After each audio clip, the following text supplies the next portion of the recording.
어둠을 밝히는 한 아기의 탄생이라고 하는 큐티 제목으로 말씀을 나누겠습니다. 목요일 성탄절입니다. 오늘과 내일 그리고 성탄절 새벽에 성탄과 관련된 본문의 말씀을 가지고 말씀을 나누도록 하겠습니다. 성탄절의 영적인 의미가 무엇일까? 우리가 잘 알고 있지만 특별히 오늘 이사야 9장의 말씀을 통해서 다시 한 번 더 나누도록 하겠습니다. 우리가 주일날 마태복음의 말씀을 가지고 1장의 말씀을 가지고 최고의 사랑 임마누엘이라고 하는 제목으로 말씀을 나눴어요. 외롭다는 거죠. 여러 가지 이유로 사람이 외로워요.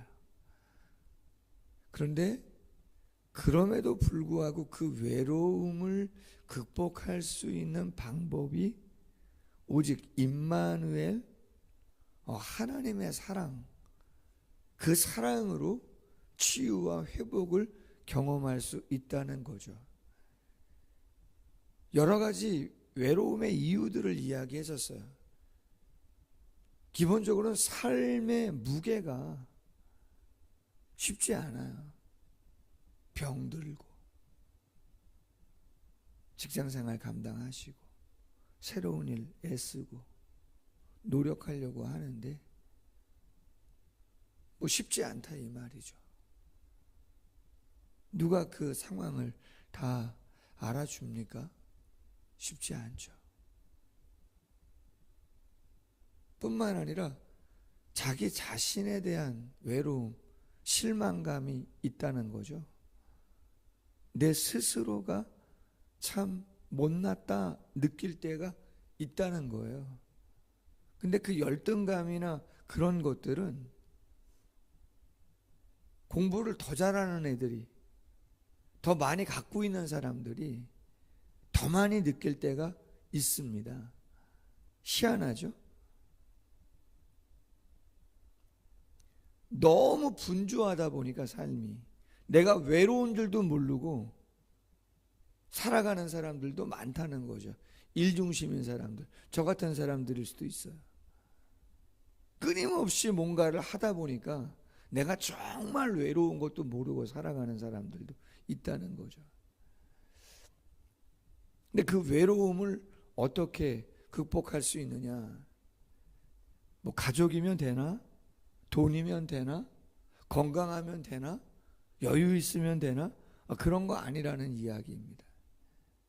오직 최고의 사랑, 임마누엘 되시는 예수 그리스도의 그 사랑이 내 마음에 인격적으로 왔을 때, 인격적으로 내 마음에 그 하나님 아버지의 사랑이 내 마음에 인격적으로 왔을 때 내가 누군지를 정확하게 알게 되고, 이 세상이 어떤 곳이고 삶이 어떠한 의미가 있는 곳이고 우리가 믿는 그 하나님이 어떤 분인가를 정확하게 마음에 느끼게 되었을 때 그 모든 외로움과 이 세상의 문제들이 하나하나 풀려지게 되어진다라고 하는 것이에요. 그리고 그 사랑은 변함도 없습니다. 상황에 따라 바뀌지도 않아요. 나의 그 어떤 믿음의 강함과 약함에 따라 바뀌지도 않는 것이고 완전한 것이죠. 할렐루야죠. 그것을 경험했을 때 찬양이 나오고 감사가 나오고 자족이 나오고 소망이 바뀌지가 않는 가장 퍼펙트한, 가장 완전한, 심지어는 우리의 선진들은 그 신앙의 도전이 왔을 때 자신의 생명을 내어놓고 순교의 길을 걸어가는 그러한 삶도 감당할 수가 있었던 것이죠. 놀라운 것이죠. 오늘 말씀 이사야 9장인데 그 마태복음 1장에서 나누었던 처녀가 잉태하여 아들을 낳으리니 그 이름을 임마누엘이라 하리라 라고 했던 그 예언의 말씀이 바로 이사야 선지자가 이야기했던 말씀이고, 그것이 바로 이사야 7장 14절에 있던 말씀이에요. 7장과 8장은 배경이 똑같습니다. 이사야 7장과 8장은 주일날 배경을 설명했던 것처럼 남유다 아하스 왕 때 저 북쪽의 아람과 북이스라엘이 아수르가 다시 디글렛벨레살 3세가 세력을 확장하는 것을 경계하는데 남유다가 친아수르 정책을 피니까 잘못하면 우리가 샌드위치 되겠다. 남쪽 유다를 먼저 제압하고 그리고 아수르를 대적하자.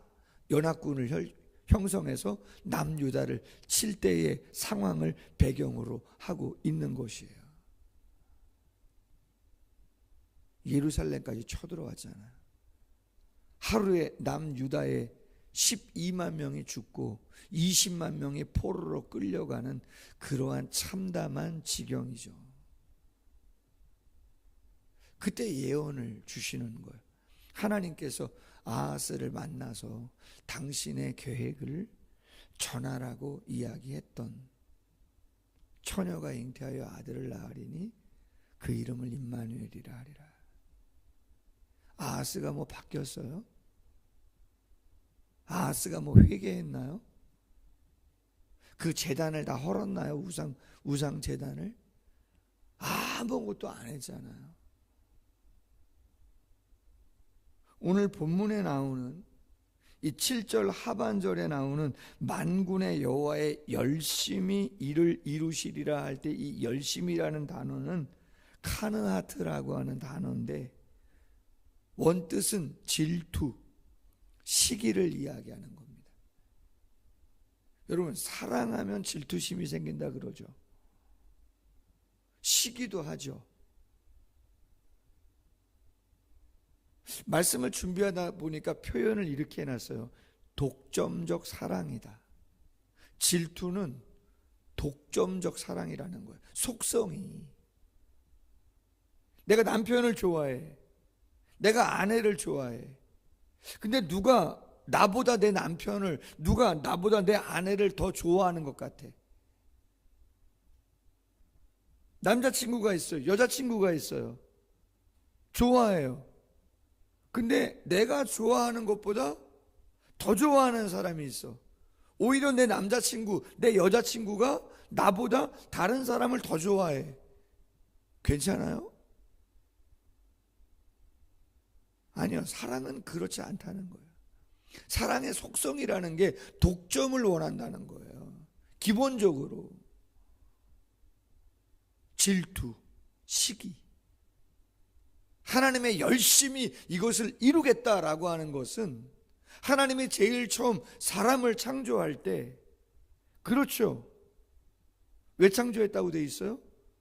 그렇죠, 당신의 영광을, 당신을 온전히 찬송하도록 그렇게 만드는 어떤 그러한 속성을 가진 피조물이 되어지도록 하나님이 만드셨다는 거예요. 근데 그 독점적인 사랑, 그것을 받기를 하나님이 원하시는데 죄가 들어가다 보니 죄가 자꾸 무엇을 만들어요? 하나님 아닌 다른 우상들을 자꾸 만드는 거예요. 하나님 싫다 이 말이죠.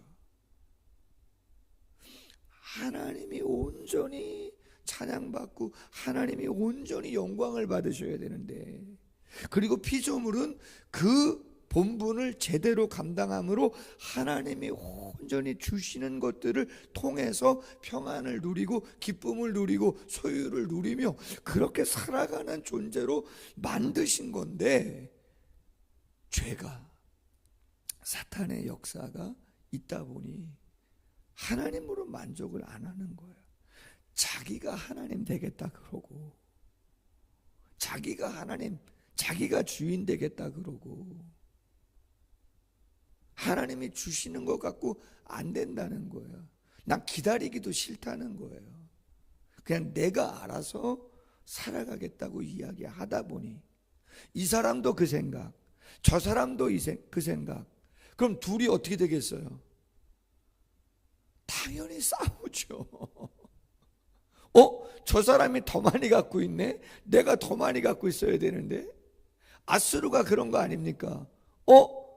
아람과 북이스라엘이 그런 거 아닙니까? 당연히 어떻게 해요? 당연히 전쟁하죠.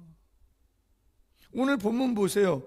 1절에 전에 고통받던 자들에게는 흑암이 없으리로다. 옛적에는 여호와께서 스불론 땅과 납달리 땅이 멸시를 당하게 하셨더니 후에는 해변길과 요단 저쪽 이방의 갈릴리를 영화롭게 하셨다. 흑암에 행하던 백성이 큰 빛을 보고 사망의 그늘진 땅에 거주하던 자에게 빛이 비치도다. 여러분, 스불론 땅, 납달리 땅 말씀드렸습니다. 어디에 있어요? 가나안 최북쪽, 이스라엘 제일 북쪽에 있습니다. 경계에. 어디가 쳐들어와요? 북이스라엘이 쳐들어와요. 더 많이 얻겠다고. 아람이 쳐들어와요. 블레셋이란다. 아수르가 쳐들어와요. 바벨론이 쳐들어와요. 그때 제일 먼저 공격당하는 땅이 어디예요? 납달리. 오늘 본문에 스불론. 왜? 북쪽 경계에 있기 때문에 그런 거죠. 탐욕이 있는, 교만함이 있는 그들이 자기들의 것에 만족하지 못하고 다른 것을, 약한 자들을 침략해서 더 많이 얻겠다고 하는 그 교만함과 그 욕망을 불태울 때 제일 먼저 핍박받고 힘들어했던 땅이 스불론 땅과 납달리 땅이란 말이죠. 저 갈릴리 북쪽에 있는 혼혈아들이 제일 많은, 그래서 이방 땅이라고 여기던 그 갈릴리 땅에 예수님이 탄생하셔서 어디로 가신다고요? 중심은 예루살렘 유대 땅인데 거긴 안 가세요. 잘. 갈릴리 호수 그 북쪽에 있는 가버나움에서 공생의 3년의 80%의 시간을 거기에 복음의 전초 기지를 딱 당신이 세우시고 갈릴리를 거의 떠나지 아니하시죠. 3년의 80%를 그 가버나움에서 지내시죠. 왜요? 거기에 가난하고 소외당하고 변방이라고 취급당하고 세상에 포악한, 세상의 죄악에 완전히 노출되어 살아가는, 뺏기고 억압받고 전쟁이 일어나고 가난하고 힘들고 굶주렸던 영혼들이 너무나 많기 때문에 예수님이 다른 곳에 안 가시고 그곳에 가시는 거죠. 그리고 그곳에 가셔서 어떻게 해요? 당신이 빛이심을, 흑암 중에 있는 그들에게 당신이 빛이심을 증거해 주는 거죠. 빛이 뭐예요? 성경의 빛은 뭡니까? 성경의 빛은 생명이죠. 성경의 빛은 진리인 거죠. 누가? 예수님 당신이 생명이고 빛이심을 증거해 주죠. 요한복음 1장 1절 이하 이렇게 말합니다. 태초에 말씀이 계시니라. 이 말씀이 하나님과 함께 계셨으니 이 말씀은 곧 하나님이시니라. 그가 태초에 하나님과 함께 계셨고 만물이 그로 말미암아 지은 바 되었으니 지은 것이 하나도 그가 없이는 된 것이 없느니라. 즉 그렇죠. 예수님이 하나님이시고 이 세상을 함께 창조한 삼위일체 하나님이심을 이야기하고 있는 거죠. 그리고 나서 이렇게 말합니다. 1장 4절에 그 안에 생명이 있었으니 이 생명은 사람들의 빛이라. 예수님 안에 뭐가 있어요? 생명이 있다고요. 근데 그 생명은 뭐라고요? 사람들의 빛이라.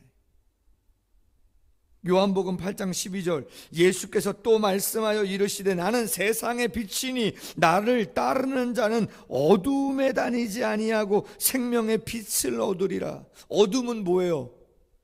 포악이고 강포죠. 무지인 거죠. 탐욕인 것이죠. 죄악인 것이죠. 자기가 주인인 것이죠. 우상을 만들어가는 것들이죠. 그것은 어두움이죠. 그건 답이 아닌데, 만족도 없는데, 요한복음 12장 46절, 나는 빛으로 세상에 왔나니 물은 나를 믿는 자로 어두움에 거하지 않게 하려 함이로다. 아멘. 이 빛을 만나야 치유되고 회복되죠. 삶이 완전하기는 어려워요. 생명을 만나도. 그러나 생명을 만난 자는 변화의 가능성이 있어요. 완전함을 경험하는 소망을 가지고 살아가게 되어지고, 내가 죄인임을 인정하고, 하나님 내가 어떻게 하면 좋겠냐고 이야기할 수 있는 첫 출발을 할 수 있어요. 그게 안 되면 겉으로 보면 대단한 것 같고 성공한 것 같고 완전한 것 같아도 아무것도 되지 않아요.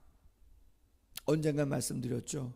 예전에 있던 교회 집사님이 자녀들을 호주에 둘 다 유학 보내가지고 기러기 생활한 적이 있었다고. 호주 사회를 한번 발칵 뒤집은 적이 있었다고. 한 청년이 호주에 이민 가서 성공했어요. 으리으리한 대저택, 잔디가 쫙 깔려있는, 주말에 스포츠카를, 아주 멋있는 람보르기니인지는 모르겠지만 아이하고 세차를 하고 있었는데, 차 반대편에서 찍찍찍찍찍찍 뭔가 긁히는 소리가 나서 가봤더니 아이가 5살인가 6살 아주 어린 아이인데 못으로 스포츠카를 찍찍찍찍 긁고 있더라는 거잖아요. 갑자기 성공했던 이 아버지가 핑 돌았어요. 그래서 아기를 혼내준다고 말이죠. 차고 안으로 들어가서 그 아기 손에 망치를 갖고 말이죠. 그 아기 손을 내리친 거예요. 정신이 번쩍 들었죠.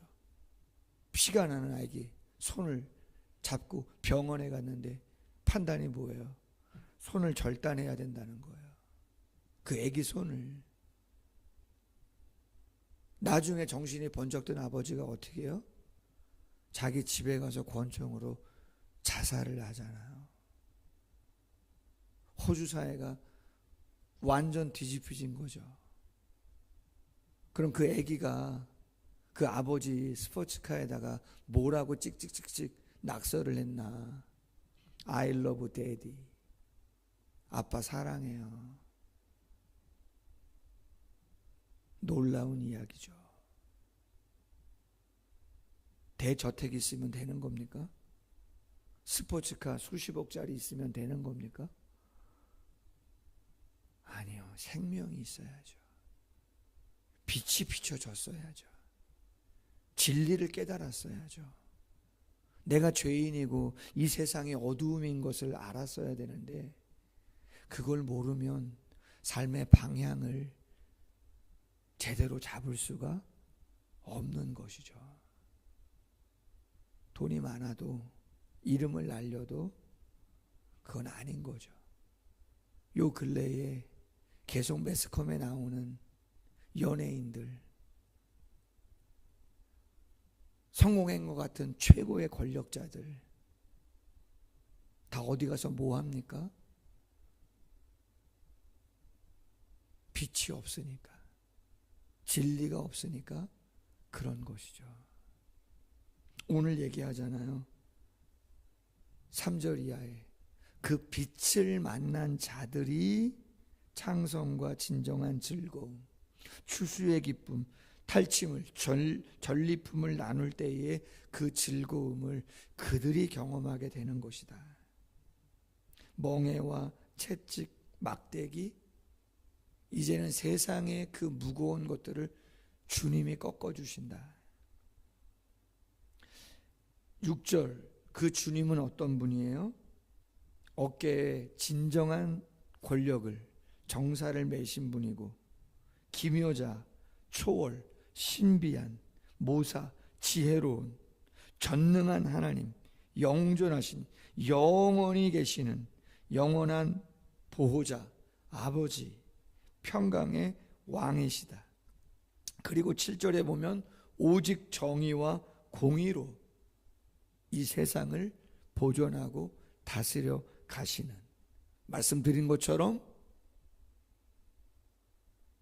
독점적인 사랑, 열정적인 그 사랑을 갖고 우리를 지으실 때의 처음의 목적을 회복하시기를 원하시는 그 열심을 가지시고 다시 그것을 회복해 가실 것이다.